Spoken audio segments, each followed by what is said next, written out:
जय श्री कृष्णा। राधे राधे। आज मैं आपको ब्रह्मा द्वारा बालकों तथा बछड़ों की चोरी नामक प्रसंग आगे सुनाऊंगी। श्री कृष्ण को ब्रह्मा पर दया आ गई और वे यह देखते हुए कि श्री कृष्ण किस प्रकार स्वयं को बछड़ों तथा बालों में रूपांतरित करके विष्णु रूपों के का प्रदर्शन कर रहे थे, इसे समझने में असमर्थ थे। अतः उन्होंने सहसा उस दृश्य पर से अपनी योग माया का आवरण हटा लिया। श्रीमद् भगवत गीता में कहा गया है कि भगवान योग माया द्वारा फैलाए गए आवरण के कारण दृश्य नहीं है। जो वास्तविकता को आवर्तित कर ले वह महामाया या बहिरंगी शक्ति है, जिसके कारण बद्ध जीव भगवान को दृश्य जगत से परे नहीं समझ पाता। किंतु जो शक्ति भगवान को अंशतः प्रकट करती है और अंशतः मनुष्य को देखने नहीं देती, वह योग माया कहलाती है। ब्रह्मा जी को कोई सामान्य बद्ध जीव नहीं है। वे अन्य सभी देवताओं से कहीं अधिक श्रेष्ठ हैं। फिर भी वे श्री भगवान के प्रदर्शन को नहीं समझ पाए। अतः श्री कृष्ण ने जानबूझकर और आगे शक्ति का प्रदर्शन बंद कर दिया। बद्ध जीव न केवल मोहग्रस्त हो जाता है, अपितु समझ पाने में पूर्णतः असमर्थ रहता है। योग माया का आवरण इसलिए हटा दिया गया कि जिससे ब्रह्मा जी और अधिक व्यग्र न हो जाए।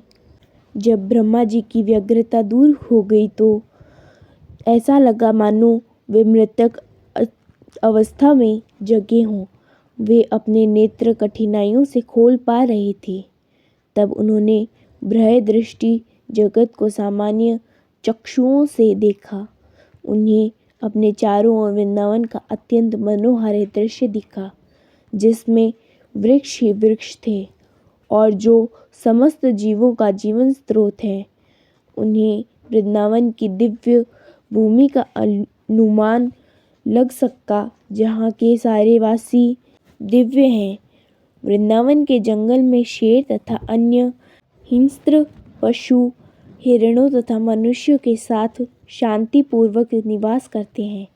वे यह जान सके कि वृंदावन में भगवान श्री कृष्ण की उपस्थिति के कारण यह स्थान अन्य स्थानों की अपेक्षा दिव्य है, जहाँ न काम वासना है और न लोभ है। इस प्रकार ब्रह्मा ने भगवान श्री कृष्ण को एक छोटे से ग्वाले का अभिनय करते देखा।